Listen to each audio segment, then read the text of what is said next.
তো আজকে আমরা চলে গেছিলাম কলকাতার আইএম কলেজের টেক ফেস্টে। হ্যালো হ্যালো, হাউ আর যখন থেকে অনন্যা এখানে এসেছে আর বসতে পারছে না, একের পর এক ছবি তুলেই যাচ্ছে বলছি যখন থেকে এসেছে আর বসতে পারছিস না, এত লোকেরা তোর সাথে এসে ছবি তুলছে। তো ফাইনালি আমরা চলে যাচ্ছি স্টেজের দিকে, আর স্টেজে যাওয়ার সময় আমাদেরকে যেভাবে ব্যারিকেড করে নিয়ে যাওয়া হচ্ছে আমি তো বুঝতেই পারছি না আমাকে কেন এইভাবে নিয়ে যাওয়া হচ্ছে, লোকে কি আমাকে কামড়ে খেয়ে নেবে। যাই হোক, তো ফাইনালি আমরা স্টেজে গিয়ে উঠলাম, আর স্টেজে গিয়ে দেখি আমাদের সঙ্গে স্টেজ শেয়ার করছে বিখ্যাত অভিনেত্রী বাংলার সুস্মিতা চ্যাটার্জি। তারপরে আর কি অডিয়েন্সের রিকোয়েস্টে আমাদেরকে শুট করতে হলো ঢাকের তালে নাচ।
এত উত্তেজনার পর ফাইনালি আমাদেরকে ছোট্ট করে সম্বোধনা দিয়ে সম্মানিত করা হলো। তো এটাও খুব একটা প্রাউড মোমেন্ট বলতে গেলে আমার কাছে, যে এত সুন্দর একটা জায়গায় এত ভালো একটা সম্মান দেওয়া হচ্ছে আমাদেরকে। সো এটা ছিল আমার জন্য, আর এরপরে অনন্যার জন্য রয়েছে। অনন্যাকেও সেভাবেই সম্বোধনা দিয়ে এখানে অভিনন্দন জানানো হলো।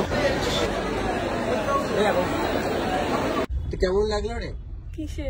এই যে নিজের কলেজের ফেস্টে না গিয়ে অন্যদের কলেজের ফেস্ট থেকে ঘুরে আসলি।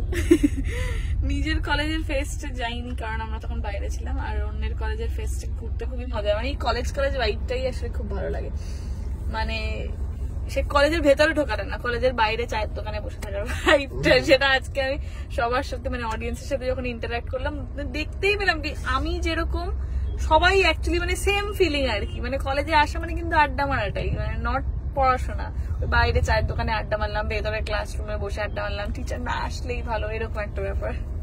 এত কিছু বুঝে গেলে তুই একটা ফেস্টে এসে ওদেরকে দেখেই বোঝা যাচ্ছে না ওরা প্রচন্ড এনথুসিয়াস্টিক, এবং আমি এটুকুনি বুঝলাম সবাই আমাদের ব্লগ দেখে প্রচুর মানুষেরা।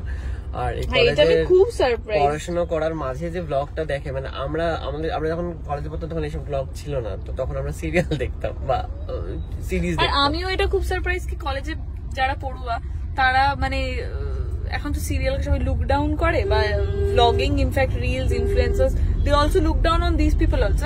কি করে 15 সেকেন্ডের এরকম অনেকেই বলে, বাট এদের মধ্যে যে ভালোবাসাটা আমি দেখলাম আমাদের সবার প্রতি, দ্যাট ইজ ইমেন্স। আমরা সুন্দর ঢাকের টালে নেচে আসলাম, তারপরে আমাদেরকে সুন্দর সুন্দর অ্যাওয়ার্ড দেওয়া হয়েছে, সেটা তোমরা দেখতেই পেলে। আর সুন্দর প্রিন্ট করে একটা ছবিও দেওয়া হয়েছে, এই যে সুন্দর প্রিন্টের একটা ছবি অনন্যার, এটা আমারও আছে, শায়কেরও আছে। তো প্রচুর মজা হলো আজকে, এই এক্সপিরিয়েন্সটা কোনোদিন করিনি। নিজেদের কলেজের টেক ফেস্টে আমি বহুবার কলেজে গেছি, বাট এইরকম স্টেজে উঠাতে কোনোদিন করিনি। মানে তখন আমরা অন্য সেলিব্রিটিজরা আসতো, তখন আমরা তাদেরকে দেখতাম নিচ থেকে, তাদের সাথে সেলফি তোলার চেষ্টা করতাম। তো আজকে সেই জিনিসটা নিজের সাথে হলো, তো আমার একদমই অদ্ভুত লাগছে। মানে এখনো বিশ্বাস করতে পারছি না যে আমাকে কেন এইভাবে নিয়ে যাচ্ছে, আমাকে কেন এরকম ব্যারিকেড করে নিয়ে যাচ্ছে।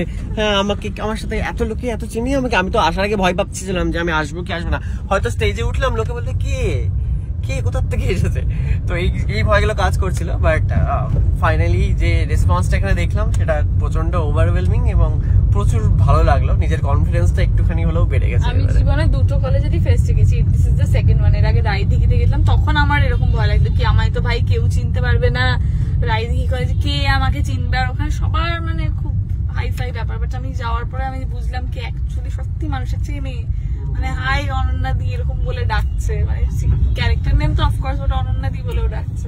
এখানেও তাই। সুকান্তর উপর তো প্রচুর মেয়ে ফিদা হয়ে গেছে দেখছি সবাই। আজকে শায়ক না সুকান্ত করে চিল্লাচ্ছিল। ও মাই গড।